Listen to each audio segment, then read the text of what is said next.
Nampally criminal court bar association అధ్యక్షులు Shri G Rajavardhan Reddy గారిని GK digital news తరఫున ఇంటర్వ్యూ అడగగానే అవకాశం ఇచ్చినందుకు ముందుగా రాజవర్ధన్ రెడ్డి గారికి జీకే డిజిటల్ న్యూస్ తరఫున హృదయపూర్వక ధన్యవాదాలు, నమస్కారం తెలియజేసుకుంటున్నాను. సార్ రాజవర్ధన్ గారు, మీరు ఇప్పుడు ఈ నాంపల్లి కోర్టులో ఎంతకాలం నుంచి వర్క్ చేస్తున్నారు? ఇక్కడ నేను దాదాపు 30 సంవత్సరాల నుంచి, అంటే నవంబర్ 94లో నా ఎన్రోల్మెంట్ అయింది. అప్పటి నుండి క్రిమినల్ కోర్టులో ప్రాక్టీస్ చేస్తున్నాను. అప్పటి నుండి ఇక్కడ చేస్తున్నారు? ఎస్. ఇప్పుడు మీరు ఈ అసోసియేషన్ అధ్యక్షులు ఎప్పుడయ్యారు? నేను మొన్న మార్చ్ 28 ఎలక్షన్లో అధ్యక్షునిగా ఎన్నికయ్యాను. ఏంటి మీ ప్రణాళిక ముందు బార్ అసోసియేషన్ అధ్యక్షుడిగా ఏం చేద్దామని, ఏం చేయాలనుకుంటున్నారు ఇప్పుడు? అంటే జనరల్లీ ఇప్పుడు ఈ మా అసోసియేషన్ ఏంటంటే అడ్వకేట్స్ ప్రాబ్లమ్స్, అంటే ఏమైనా ఆఫీసర్స్తో కానీ, అంటే జడ్జెస్ వాళ్ళతోనో కానీ ఏమన్నా ఇబ్బందులు ఏర్పడినప్పుడు కానీ, అదే రకంగా డే టు డే అఫైర్స్ వల్ల అడ్వకేట్స్ కావాల్సిన నీడ్ఫుల్ ఉంటుంది. అంటే providing up library and water అనుకోండి, ఇలాంటి అవన్నీ కూడా అవన్నీ ఉన్నాయి. కాకపోతే అవన్నీ సరిగ్గా మనం మెయింటైన్ చేయాల్సిన ఆవశ్యకత ఉంటుంది. అలాగే ఇప్పుడు డే టు డే ఇప్పుడు లైబ్రరీ ఉంటుంది, ఇంతకుముందు ఉంటుంది, ఇప్పుడు కూడా ఉన్నది. దాన్ని మేము అప్డేట్ చేసుకోవాల్సిన ఆవశ్యకత ఉంటుంది దానికి. అలాగే మాకు అడ్వకేట్స్ సొసైటీ ఉంది, మ్యూచువల్ ఎయిడెడ్ కోఆపరేటివ్ సొసైటీ అని చెప్పేసి, దాని నుంచి ఫండ్స్ తీసుకొచ్చేసి ఏదన్నా అవసరం ఉంటే కూడా అలాంటి చేయడం జరుగుతుంది. కక్షిదారుల గురించి ఏం చేస్తారు మీరు? క్లయింట్స్ గురించి వాళ్ళే కదా ఆధారం, మీకు కేసులు ఇచ్చేది వాళ్ళే, డబ్బులు ఇచ్చేది వాళ్ళే, స్టాంప్ వేసుకెళ్ళేది వాళ్ళే. క్లయింట్స్ అంటే ఎవరన్నా, ఫర్ ఎగ్జాంపుల్ ఏ అడ్వకేట్ అయినా కానీ కక్షిదారుల నుంచి ఫీజు తీసుకొని వారికి సరైన న్యాయం చేయకుండా వాళ్ళని ఏమన్నా ఇబ్బంది పెట్టే పరిస్థితి ఏమైనా ఉంటే కూడా వాళ్ళు వచ్చేసి మమ్మల్ని సంప్రదించినప్పుడు కన్సర్న్ అడ్వకేట్ను పిలిచి వాళ్ళ సమస్యలు పరిష్కరించడం జరుగుతుంది. ఇక్కడ సౌకర్యాలు ఏమైనా చేస్తారా? బిల్డింగుల్లో వాళ్ళు కూర్చోవడానికి బిల్డింగ్ల సౌకర్యం అంటే కక్షిదారులకు ఏమన్నా వాళ్ళు ఇబ్బందులు ఎదుర్కొంటున్నప్పుడు మేము ఇక్కడ యూనిట్ ఇన్ఛార్జ్ అంటే ఎంఎస్జే గారు ఉంటారు మాకు, వాళ్ళ దృష్టికి మేము తీసుకెళ్ళి వాళ్ళకి కావాల్సిన ఇప్పుడు నెసెసిటీస్, ఫర్ ఎగ్జాంపుల్ కొన్ని చోట్ల యూరినల్స్ సరిగ్గా ఉండవు. అలాగే ఇక్కడికి ఎంతోమంది ఆడవాళ్ళు కూడా వస్తుంటారు, వాళ్ళకి కూడా సరైన సపరేట్ టాయిలెట్స్ కానీ వాటి హైజీనిక్ ఉందా లేదా అని చెప్పి చూసుకోవడం కూడా, ఒకవేళ ఏమన్నా ఇబ్బందులు ఉన్నా కానీ కోర్టు వారి దృష్టికి తీసుకెళ్ళడం కూడా మా బాధ్యతనే. అలాగే వాళ్ళకి వాటర్ ప్రొవైడ్ చేయడం, కొన్ని చోట్ల మొన్నటి వరకు ఇక్కడ సీటింగ్ కూడా సరిగ్గా లేకుంటుండే, అటువంటిది కూడా మేము వారి దృష్టికి తీసుకెళ్ళి ప్రొవైడ్ చేయడం. మళ్ళీ ఇంతకుముందు మేము కొన్ని చోట్ల ఈ ఊడ్చే వాళ్ళు అది లేని టైంలో కూడా మేమే డబ్బులు ఇచ్చేసి కోర్టులో ఊడిపించిన సందర్భాలు కూడా ఉన్నాయి. అంటే ఎంప్లాయీస్ని మేమే ఎంగేజ్ చేసేసి. కేంద్ర ప్రభుత్వం చట్టాలు కేంద్ర ప్రభుత్వం పెడుతుంది, కొన్ని రాష్ట్ర ప్రభుత్వాలు శాసనసభలో అమలు చేస్తుంది, కొన్ని రాష్ట్ర ప్రభుత్వాలు చేయవు. ఇప్పుడు కొత్తగా కేంద్ర ప్రభుత్వం ఈ భూ హక్కుల పరిరక్షణ చట్టం ఒకటి తీసుకొచ్చింది, దాన్ని ఆంధ్రప్రదేశ్లో కూడా అమలు చేస్తామని చెప్పి చట్టం చేశారు. అంటే ఈ సైట్ ఓనర్స్ వాళ్ళందరికీ కూడా కోర్టుతో సంబంధం లేకుండా సివిల్ కోర్టులతోటి ఆర్డీఓ ఎంఆర్ఓల దగ్గర సైట్ నాదేమో ప్రూవ్ చేసుకోవాలి, లేకపోతే మేమే డెసిషన్స్ చెప్తామని. దాని మీద ఆంధ్రప్రదేశ్లో లాయర్స్ చాలామంది చాలా కాలంగా ఉద్యమాలు చేశారు, నిరాహారం చేశారు, నిరసన ప్రదర్శించారు. ఈ చట్టం కనుక ఉన్నట్టయితే ప్రమాదకరంగా మారుతుంది వ్యవస్థ అనేటువంటిది. దాని మీద ఏంటి మీరు తీసుకునేటువంటి పక్క రాష్ట్రంగా తెలంగాణ రాష్ట్రంగా మీరు తీసుకునే స్టాండ్ ఏంటి? ఆ చట్టం ఉండొచ్చా, ఉండకూడదా? అంటే ఆ చట్టం అని కాదండి, ఎప్పుడైనా పబ్లిక్ ఇబ్బంది కలిగించే చట్టాలు ఇవ్వచ్చినా కానీ యాజ్ ఏ అడ్వకేట్స్గా మేము ముందుగానే వాటి గురించి స్పందించడం జరుగుతుంటుంది. అవసరమైతే మా కోర్ట్స్ బైకాట్ చేసేసి గవర్నమెంట్ దృష్టికి తీసుకెళ్ళడం జరుగుతుంది, వాటి మార్పు కానీ అమెండ్మెంట్ కానీ చేయడానికి. అదే ఇప్పుడు అమెండ్మెంట్ చేయము, ఆ చట్టాన్ని అలాగే కంటిన్యూ చేస్తామని చెప్తాను గవర్నమెంట్. ఇప్పుడు మీరు కార్మికుల్లాగా లాయర్స్ అంతా కూడా మేము బంధులు చేస్తాము, నిరాదీక్షలో నిరసన చేస్తాం కాదు కదా. లా అనేది మీ చేతిలో ఉంటుంది, ఎలా దాన్ని రెక్టిఫై చేయాలో మీకు తెలుస్తుంది. రిట్ల ప్రొవిజన్ ఉంది, రిట్ల ద్వారా చేసే కార్యక్రమాలు ఉంటాయి, దాని ద్వారా ఏమైనా చేయదలుచుకుంటున్నారు? అది చేస్తాం కదా, అది ఆటోమేటిక్గా మేము కంపల్సరీ చేసేది. ఎందుకంటే ఏదన్నా యాంబిగ్విటీ ఉంటే కనుక ఈ చట్టంలో దాన్ని ఐ మీన్ రిట్స్ కానీ ఏదైనా అప్పీల్స్ అవి చేసినప్పుడు వాళ్ళు కరెక్ట్ ప్రెసిడెంట్స్ రూపంలో అమెండ్మెంట్ చేయడమో లేకపోతే కరెక్ట్ ఒక సెటిల్ లా చేయడం జరుగుతుంది. ఇప్పుడు ఉన్నటువంటి పరిస్థితుల్లో సత్వర న్యాయం జరగట్లేదని, బాగా పెండింగ్ కేసులు పడిపోతున్నాయని చాలామంది గొడవ చేస్తున్నారు. ఒక్కొక్క వాయిదా కొన్ని సందర్భాల్లో కొన్ని సంవత్సరాల పాటు వేస్తున్నారని చెప్పి. ఈ సత్వర న్యాయం జరగడానికి ప్రత్యేకంగా మీరు సీనియర్ అడ్వకేట్స్గా మీ భారతదేశం తరఫున ఏదైనా ప్రత్యేకమైన సూచనలు ఏమైనా చేస్తున్నారా గవర్నమెంట్కి, లా డిపార్ట్మెంట్కి? సూచనలు ఇన్ ద సెన్స్ ఈ పెండెన్సీ అనేది not only lower courts, even high కోర్ట్స్లో కూడా చాలా ఉంది pendency. That too because of scarcity of I mean officers కొన్ని చోట్ల. అలాగే మెయిన్ ప్రాబ్లం అది. దానికి ఇప్పుడు ఇంతకుముందు ఒక అపోహ ఉండేది, అడ్వకేట్లు ఐ మీన్ డ్రాగ్ చేస్తారు, వీలు చేయబట్టి కొంచెం పెండెన్సీ పెరుగుతుందనే అపోహ ఉండేది. కానీ ఇప్పుడు ఏ అడ్వకేట్స్ కూడా అలా చేయట్లేదు. మ్యాక్సిమం ఆఫీసర్స్కి కోర్ట్స్కి వాళ్ళు కోఆపరేట్ చేస్తున్నారు. తొందరగా స్పీడీ డిస్పోజ్ కోసానికి అడ్వకేట్స్ మ్యాక్సిమం కోఆపరేట్ చేస్తారు. ఈవెన్ మేము ఆఫీసర్స్ మాకు కలిసినప్పుడు భారత తరపున కూడా వాళ్ళు మమ్మల్ని అడుగుతారు, మీ కోఆపరేషన్ మాకు ఉండాలని చెప్పినప్పుడు మేము అదే విధంగా వాళ్ళకు కోఆపరేట్ చేస్తాం. సత్వర న్యాయం కోసానికి మేము మా శాయశక్తిలో కృషి చేస్తూనే ఉన్నాం. ప్రాబ్లం ఒక ఏంటంటే ఇప్పుడు ఇన్ని వందల వేల కేసులల్లో ప్రతి కోర్టులో చాలా పెండెన్సీ చాలానే ఉంది. దానికి ఏంటంటే దట్ బికాజ్ ఆఫ్ జడ్జెస్ తక్కువ ఉన్నారు.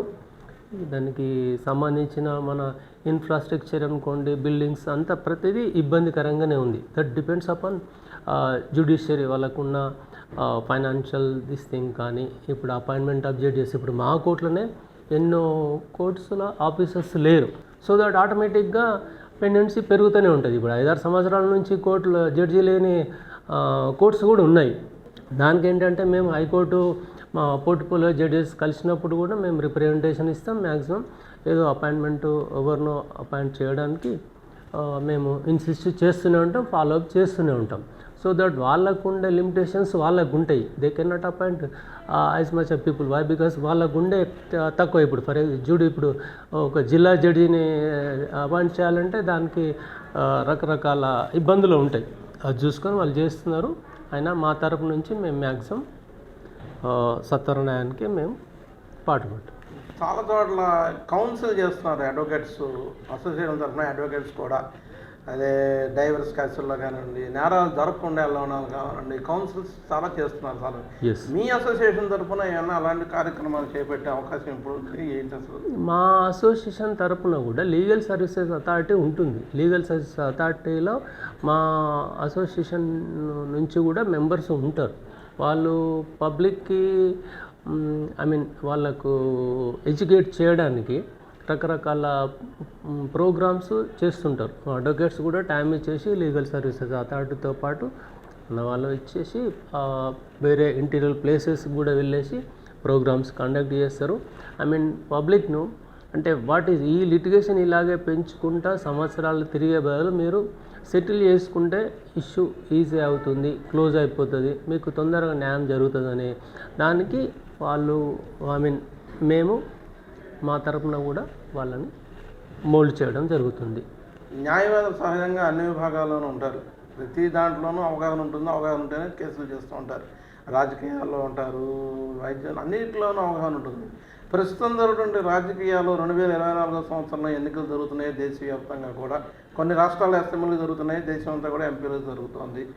ఆ పరిస్థితుల్లో ఇప్పుడు ఏ పార్టీ ఏది విధానాలు బాగున్నాయని మీరు అడ్వకేట్స్గా అనుకుంటున్నారు? అసలు మేము ఏ పార్టీ అంటే పర్టికులర్గా విధానాలంటూ మేము స్పెసిఫిక్గా చెప్పలేము, ఎవరి అభిప్రాయాలు వాళ్ళకు ఉంటుంది.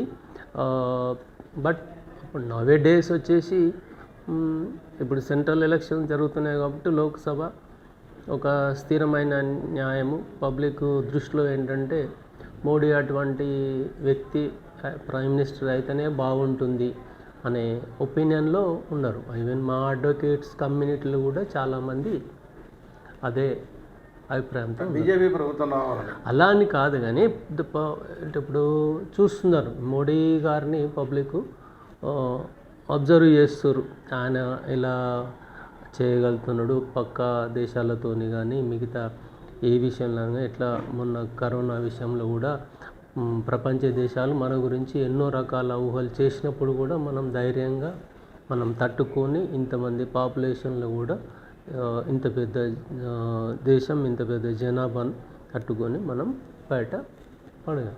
సో ఒక మంచి లీడర్షిప్ కావాలని చెప్పేసి ప్రజలు ఇస్తారు. దానికి of course Modi is not my personal opinion but public view as per అంటే మేము అబ్జర్వ్ చేసిన దాని ప్రకారం మాకు వచ్చే క్లయింట్స్ అనుకోండి, మా దగ్గరికి వచ్చే దాని ప్రకారం అబ్జర్వ్ చేసిందంటే మోడీ అటువంటి లీడర్ ఉండాలి, దేశానికి అవసరం అనే దానిలో ఉన్నారు. అంటే ఏంటి ఇప్పుడు ఆయన రామాలయం కట్టాలని ఉండాలా లేకపోతే రామాలయం కట్టుడు of course that is one of aspect. అది రామాలయం కట్టడం అనేది ప్రతి ఇండియన్ అది అప్రిషియేట్ చేయాల్సిందే. అంటే ఎన్నో సంవత్సరాల నుంచి నలుగుతున్న సమస్యకు ఒక పరిష్కారం దొరికింది. మన భారతదేశంలో రామునికి ఒక ఆలయం ఉండాలనేది ప్రతి ప్రతి ఇండియన్ ఒక ఆకాంక్ష. సరే సమ్మది అపోజ్ చేసేవాళ్ళు ఉంటారు, వాళ్ళు ఏదో ఇబ్బంది పడే వాళ్ళు ఉంటారు, అది కానీ భారతీయుడు అన్న ప్రతి ఒక్కరికి ఆయన ఒక ఆదర్శ పురుషుడు కాబట్టి ఆయనకు ఆలయం ఉండాల్సిందే. అందులో నో డౌట్ ఇట్ ఆల్. అందరూ దాన్ని సమర్థించాల్సిన విషయమే. నా పర్సనల్గా నేను కూడా సమర్థిస్తాను. న్యాయవాదిగా ఇప్పుడు జరుగుతున్నటువంటి యుద్ధాల్లో ఇవాళ బీజేపీ తరఫున పార్లమెంట్ సభ్యులుగా ఉంచినటువంటి మాధవీలత గారు ఒక మసీదుపై బాణం ఎక్కుపెట్టి సోషల్ వైరల్ అవుతోంది మీడియాలో. బీజేపీ తరఫున ఒక మసీదు మీద బాణం ఎక్కుపెట్టారని. బీజేపీ అంటే ఓన్లీ హిందువులకే కదా, మొత్తం దేశ ప్రజలందరికీ కూడా. ఆ పెడతాం మీరు న్యాయవాదిగా తప్పంటారా రైటేనా, అది ఏంటి అసలు ఎందుకు జరుగుతుంది అలాగా? దాని మీద స్పెసిఫిక్గా నన్ను కామెంట్ చేయమంటే నేను అంటే అడ్వకేట్ నాకు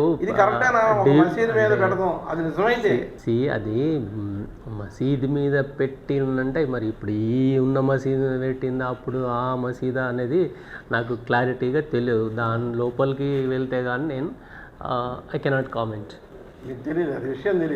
విషయం తెలియదు అంటే తెలుసు అఫ్కోర్స్. ఆమె మీద ఏదో క్రిమినల్ కేసు కూడా పెట్టినట్టున్నారు, ఐ థింక్ రిజిస్టర్ అయినట్టుంది. అఫ్కోర్స్ ఇది యాజ్ ఏ కామన్ మ్యాన్గా చేస్తే అట్లా హర్ట్ చేయడం ఒక అందుకు దట్స్ మిస్టేక్. అది ఎటువంటి సందర్భంలో ఏం జరిగిందనేది మనము డీప్గా వెళ్తే కానీ మనకు తెలియదు. డీప్గా ఎస్. న్యాయ వ్యవస్థలో కొత్తగా రావాల్సిన మార్పులు ఏమున్నాయి? చివరిగా మార్పులు ఇన్ ద సెన్స్ కొంచెం మన ఈ పెంచాలి, కోర్ట్స్ పెరగాల్సిన అవసరం ఉంది. దానికి ఇంకొకటి ఏంటంటే పబ్లిక్లో కూడా అవేర్నెస్ రావాలి. అట్లా దాంతో ఆఫీసర్స్ ఇప్పుడు ఉన్న వ్యవస్థ ఓకే పర్ఫెక్ట్. ఇప్పుడు దానికి మన ప్రాసిక్యూటర్స్ కూడా తక్కువ ఉన్నారు, జ్యుడిషియల్ ఆఫీసర్స్ తక్కువ ఉన్నారు. వాళ్ళకుంటే పవర్ అంటే మ్యాన్ పవర్ కూడా చాలా తక్కువ ఉంది. ఎట్ ఏ టైం చేయాలంటే సత్వర న్యాయం కోసం అది చేయాల్సిన ఆవశ్యకత ఉన్నది. లోక్ అదాలతుల్లో కేసులు పరిష్కారం చేసుకుంటూ ఉంటున్నారు. సివిల్ కేసులు పరిష్కారం చేసుకోవడం వ్యక్తిగతంగా ఎవరిష్టం వాళ్ళది చేసుకోవచ్చు, వాళ్ళకి వీళ్ళకి ఇష్టమైన అయితే దానికి అవార్డు పాస్ చేస్తున్నారు. క్రిమినల్ కేసులు కూడా లోక్ అదాలత్ పరిధిలోకి తీసుకొస్తున్నారు ఈ మధ్యలో. అసలు క్రిమినల్ కేసులే లోక్ అదాలత్ పరిధిలోకి తీసుకొస్తే నేరం చేయటమే నేరం అనుకున్నప్పుడు దాని లోక్ అదాలత్లో పరిష్కారం చేయడం ఏంటి? అలా నేరస్తులను వదిలేస్తే దేశం ఎక్కడికి వెళ్ళిపోతుంది? ఇది నేరస్తులను వదిలేసే అది కాదు ఆ కాన్సెప్టు. ఇప్పుడు ఇరు పార్టీలో ఉన్నారు ఫర్ ఎగ్జాంపుల్, ఉన్నప్పుడు వాళ్ళను ఈ లిటిగేషన్ ఇలాగే పెంచుకోవడం అది కాకుండా మీరు కాంప్రమైజ్ అయిపోండి. ఇన్ ద సెన్స్ ఏదో చిన్న చిన్న ఇష్యూలు ఉన్నప్పుడు ఇద్దరిని ఏదో రకంగా కన్విన్స్ చేసేసి ఆ ఇష్యూ క్లోజ్ చేయాలనే ఆ ఉద్దేశం ప్రకారమే లోక్ అదాలత్. నేరం చేస్తే వెంటనే ప్రవృత్తి పోదు కదా, ఇవాళ లోక్ అదాలత్లో రాజీ పడిపోవచ్చు, మళ్ళీ నేరం చేయొచ్చు అనే ఆలోచన ఉంటుంది. కానీ అందుకే పడాలి కదా, శిక్ష పడాలి. ఓకే, నేరం చేసిన వాడికి శిక్ష పడాలి అని చెప్పేసి ప్రతి ఒక్కరు కోరుకునేదే. బట్ ఏంటంటే ఈ కక్ష అనేది అలాగే పెరిగిపోకుండా ఇంతటితో మీరు ఇద్దరు కలిసి మళ్ళీ క్లోజ్ చేసుకుంటే ఆ ఇష్యూ అంతటితో అయిపోతుంది అనేది ఆ ఇరు పార్టీల మధ్య అంగీకారంతో చేసుకోవాలని చెప్పేసి లోక్ అదాలత్ ఉద్దేశం అది చేస్తున్నారు. అంటే అంతేగాని వాడు నేరం చేసిన వ్యక్తి మళ్ళీ ఇది తీసేసినాక మళ్ళీ పునరావృతం అవుతుంది అనే దానికి కంపల్సరీ అని కాదు, చేస్తారు అని కాదు, చేయకూడదు అని కాదు. అది మనిషి వాడి పర్సనల్ సైకాలజీ మీద ఉంటుంది. వాడు కొందరు చేయొచ్చు, ఇక వాడు కొట్లాడినా శిక్ష పడ్డా, ఫర్ ఎగ్జాంపుల్ కొన్ని అబిచువల్ అఫెండర్స్ ఉంటారు, వాళ్ళకి కొన్నిసార్లు ఏదో వేసేసి మళ్ళీ కేసు కొట్టేయడం ఏదో చేసేస్తాం మేము. What we call means trial correct చేసేది. అఫ్కోర్స్ మా వృత్తి ధర్మం అది కాబట్టి మేము చేస్తాం. మళ్ళీ అగైన్ చేసిన వాళ్ళు కూడా ఎంతోమంది ఉంటారు. Then we cannot change their attitude. మేము మ్యాక్సిమం చెప్పే రకంగా అడ్వకేట్స్ కూడా మ్యాక్సిమం వాళ్ళను మంచి చేయడానికే మళ్ళీ తప్పు చేసి రాకండి అని చెప్పి చెప్తాం. దో వాళ్ళని సపోర్ట్ చేసేసి మేము ఏదైనా వాళ్ళని మొత్తం మీద అక్విటల్ చేపించినా కానీ లాస్ట్లో will tell don't come again అని చెప్పేసి ఫర్ దిస్. ఒక్కొక్కసారి వాడుక భాష అయినా సరే మైండ్కి ఎక్కుతూ ఉంటుంది జనరల్గా. ఆ వాడుక భాషకు సంబంధించిన మీ కోర్టులు నాంపల్లి క్రిమినల్ కోర్టులు అని పెట్టి బోర్డులు ఉన్నాయి. ఏంటి అది నాంపల్లి క్రిమినల్ కోర్టులు అంటే ఏంటి? ఇది ఎక్స్క్లూజివ్ క్రిమినల్ కోర్ట్స్ అన్నట్టు. ఇది క్రిమినల్ కేసులు చేస్తారు. Metropolitan criminal courts. Actual Nampally criminal court కాదు, ఇది మెట్రోపాలిటన్ క్రిమినల్ కోర్ట్స్. అదే క్రిమినల్. ఇప్పుడు కోర్టులు అనేది ఎప్పుడు కామనే కదా, ఇక్కడ క్రిమినల్ కేసులు ఇక్కడ ఫైల్ చేసుకోవడం. కానీ కోర్టులోనే క్రిమినల్ అన్నారు ఏంటి? అసలు ఆ పదం ఏంటి? అసలు ఉందా? అది ఎక్కడ వస్తుందా?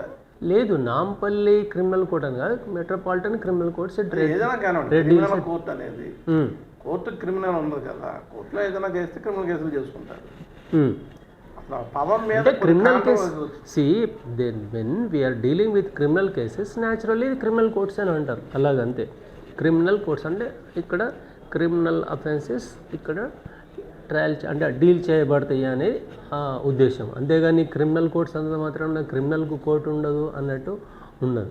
మీ మొత్తం టీం ఎంతమంది అండి? ఇప్పుడు 16 మంది కార్యవర్గం. ఎస్, ప్రెసిడెంట్, వైస్ ప్రెసిడెంట్ అన్ని 16 మంది. మీ ఆఫీస్ బ్యాలెన్స్ ఏంటి సర్వీస్ కార్యక్రమాలు ఏం చేస్తారు? చెప్పాను కదా ఇప్పుడు ఇందాకే.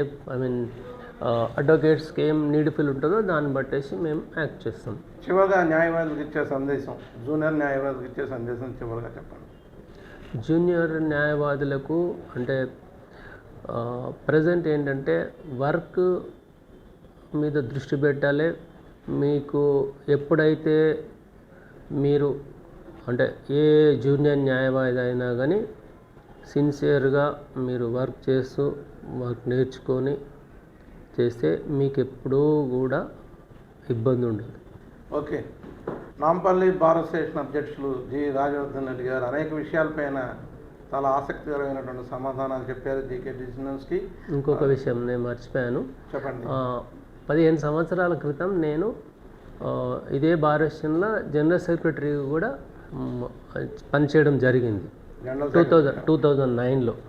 అప్పుడు మూమెంట్ అప్పుడు మేమే ఇనిషియేట్ తీసుకొని ఫస్ట్ మా కోర్సును బైకాట్ చేయించేసి యూనివర్సిటీకి వెళ్ళి కానీ పిల్లలకు అంటే ఓయూ క్యాంపస్ విద్యార్థులకు సపోర్ట్గా నిలబడడం, వాళ్ళ మీద కేసులు ఏం చేయకుండా. తెలంగాణ ఉద్యమంలో వెరీ సీరియస్గా పార్టిసిపేట్ చేయడం జరిగింది. అప్పుడు గవర్నమెంటు నా మీద చాలా కేసులు బనాయించడం జరిగింది. అందులో ఒకటి నాగం జనార్దన్ రెడ్డిని కుట్టిన కేసులో కూడా నేను ముద్దాయిగా A14గా ఉండడం జరిగింది. అఫ్కోర్స్ తర్వాత గవర్నమెంట్ ఆ కేసెస్ విత్డ్రా చేసుకోరు, దట్ ఈస్ డిఫరెంట్ ఆస్పెక్ట్.